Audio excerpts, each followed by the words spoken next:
வணக்கம் நண்பர்களே, இன்றைக்கி வீடியோவில் நம்ம எதை பற்றி பார்க்க போகிறோம் அப்படின்னா, பியூர் இவி கம்பெனியினுடைய EPluto 7G அப்படிங்கிற எலக்ட்ரிக் பைக்கில் வந்து பார்த்திங்கன்னா பேனல் டிஸ்பிளேல இந்த மாதிரி ஒரு த்ராட்டில் சிம்பிள் வருது. இந்த த்ராட்டில் சிம்பிள் இருக்கிறதுனால நம்ம வந்து ஆக்சலரேஷன் கொடுத்தாலும் வெஹிக்கிள் மூவ் ஆகிறதில்ல. ப்ளஸ் ஒருவேளை சம்டைம் பார்த்திங்கன்னா இந்த மாதிரி சிம்பிள் காட்டிகிட்டே இருக்கும், த்ராட்டில் விட்டு விட்டு ஜர்க்காகி போயிட்டுருக்கும். ஸோ இது ப்ராப்ளம் என்னென்னு பார்த்தா, த்ராட்டிலேருந்து உள்ளே போகக்கூடிய கனெக்டிவிட்டி வயர், இந்த வயரை வந்து பார்த்திங்கன்னா இந்த இடத்துல இருக்கக்கூடிய இந்த ஹோல்டரை நம்ம இப்படி ஆட்டணுன்னா அந்த சிம்பிள் போயிடும், திருப்பி வரும். சில சமயம் இது சரியாகும், அப்புறம் திருப்பி வரும். இப்போ மூவ் ஆகும், சம்டைம் திருப்பி வரும்.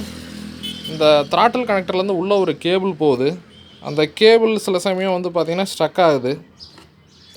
அதை ஆட்டணும் அப்படின்னா அந்த சிம்பிள் போயிடுது, சில சமயம் திருப்பி வருது.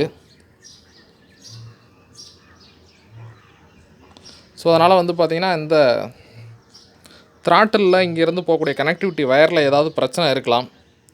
ஸோ நான் அது என்ன அப்படிங்கிறத ஓப்பன் பண்ணி ரெடி பண்ணேன் அப்படின்னா, அந்த ப்ராப்ளம் எப்படி ரெடி பண்ணேன் அப்படிங்கிற வீடியோவை நான் கண்டிப்பாக செப்பரேட்டாக உங்களுக்கு கொடுக்குறேன். ஒருவேளை நீங்கள் எங்கேயாவது லாங் டிஸ்டன்ஸ்லையோ அல்லது அவுட்டர் ரோட்லேயோ இந்த மாதிரி ஸ்ட்ரக்காகி நின்றுட்டிங்கன்னா, இந்த த்ராட்டிலேருந்து போகக்கூடிய இந்த வயர் உள்ளே ஒரு வயர் போகும், அது இந்த மாதிரி விரலை வச்சு கொஞ்சம் ப்ரெஸ் பண்ணிங்கன்னா இந்த சிம்பிள் லாக் சிம்பிள், அதாவது த்ராட்டில் லாக் சிம்பிள் ரிலீஸ் ஆகிட்டு உங்களுக்கு ஆக்சலரேஷன் கிடைக்கும்.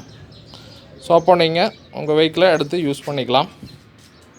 ஸோ அடுத்து வந்து சர்வீஸ் ஆத்தரைஸ்ட்லேயோ அல்லது ப்ராப்பரான சர்வீஸ் சென்டர்லேயோ கொடுத்து இந்த ப்ராப்ளமை ரெக்டிஃபை பண்ணிக்கோங்க.